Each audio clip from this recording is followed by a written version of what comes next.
I'm reminded of a conversation I had with students of secondary school years ago.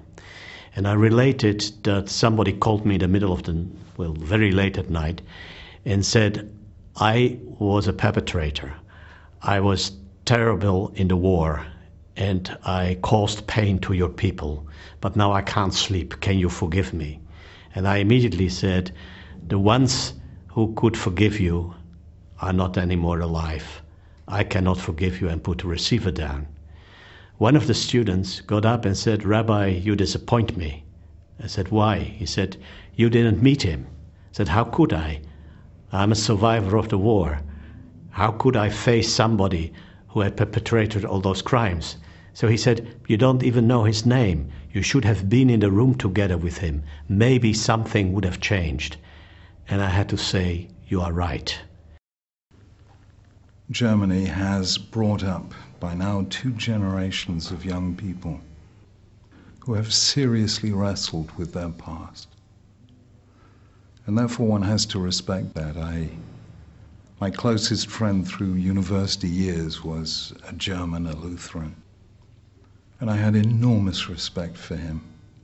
And there was no question of the German people being tainted with the guilt of the past in my mind, because they really had stared themselves in the mirror and seen what they had done, and they had moved on from there, and therefore I don't harbor any feelings of concern about today's Germans. There are countries who perpetrated, I think, evil deeds during the Second World War who have not wrestled with their past to that extent. And therefore it's difficult, one has to suspend judgment in such cases. But the idea that we should harbor some sense of vengeance is not just something that no member of my generation has ever felt.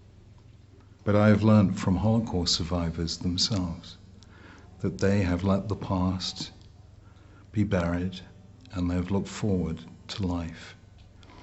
And they have been my most profound tutors in forgiveness. How they managed to forgive and move beyond, I will never know. But I learned from them, and I became a different person because of them. The general tendency is for people to think that Germans were perpetrators and Jews were victims. But I learned an interesting lesson because I used to run programs for Jewish students, American Jewish students, to go to Germany. And when the program was put together, it was more or less, how do you bring third-generation people together to make sense of things? But when I was there, I learned an interesting lesson. It's not clear in that generation how to define who the victim was. For example, if you're a grandchild of somebody who was in the Gestapo, or you're a grandchild of somebody who worked in the death camps, aren't you a victim?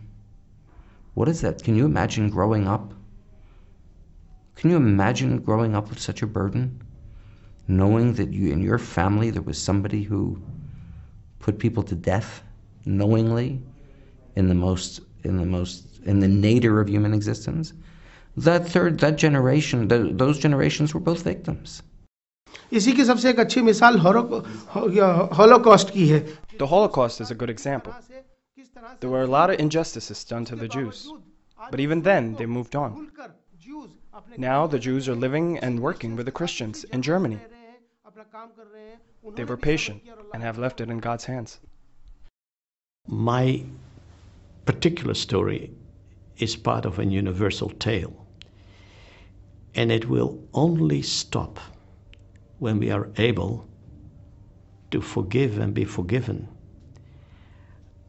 and to be part of that. And I'm thinking to myself,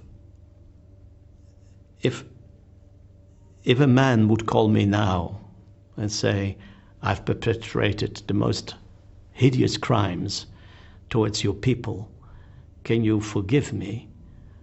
I would invite him to sit with me and we would cry.